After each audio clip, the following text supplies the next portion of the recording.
ഇന്നെന്താ ബാബുക്ക് പണിയില്ലേ? ഈയിടെ മഴയൊക്കെ അല്ലേ, ഉണങ്ങിയിട്ടില്ല സംഭവം. എന്താ നിന്ന് പുറത്താ പെയിന്റ് അടി? പുറത്തായാലും ഉള്ളിലായാലും ഒക്കെ ഉണങ്ങണ്ടേ. പുറത്താണ് തന്നെ സുഖമായിട്ട് പെയിന്റ് അടി. പിന്നെ അതുമല്ലടാ, ഉയരൊക്കെ കേറുമ്പോഴൊക്കെ പ്രശ്നമാണ് ഉണങ്ങിയിട്ടില്ലെങ്കിൽ. എന്തത് വെഴുക്കലുണ്ടാവൂലേ? വെഴുക്കലല്ല, ഉണങ്ങണ്ടേ. മനസ്സിലായില്ലേ? എന്ത് ചുമരല്ലടോ. ശരി. അപ്പൊ ഇന്നും ശരി. അപ്പൊ വെറുതല്ല കർട്ടൻ താഴ്ത്തിക്കണ്. അല്ല, ഇജ്ജും കർട്ടൻ താത്തിട്ടുണ്ടല്ലോ. ഇജ്ജും എന്താ ഒക്കപ്പാട് തിരുമ്പിട്ടിട്ട് അയലുമിട്ടിട്ട് ഉണങ്ങും വേണ്ടപ്പത്. ചെറിയ സാധനമാണെങ്കിലും ഉണങ്ങി കിട്ടണ്ടേ.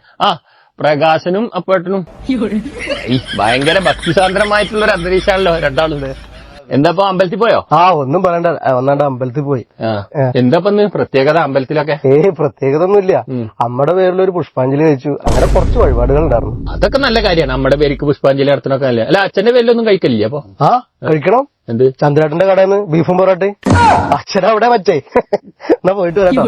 അപ്പേട്ടാ ഒരു കാലിച്ചായ മേടിച്ചുതരാം. അല്ല, കാലിച്ചായ മാത്രമേ ഉള്ളൂ? കാലിച്ചായ മാത്രല്ല, പൊറോട്ട നിങ്ങൾ കഴിച്ചോളൂ. അച്ഛനാ അവിടെ അല്ലേ പറ്റ്. അച്ഛന്റെ പറ്റുക. ഇനിയിപ്പോ മൂപ്പര് പണിക്കോയില്ലാണോ, കുടുങ്ങോ? എന്തെങ്കിലും ആവട്ടെ.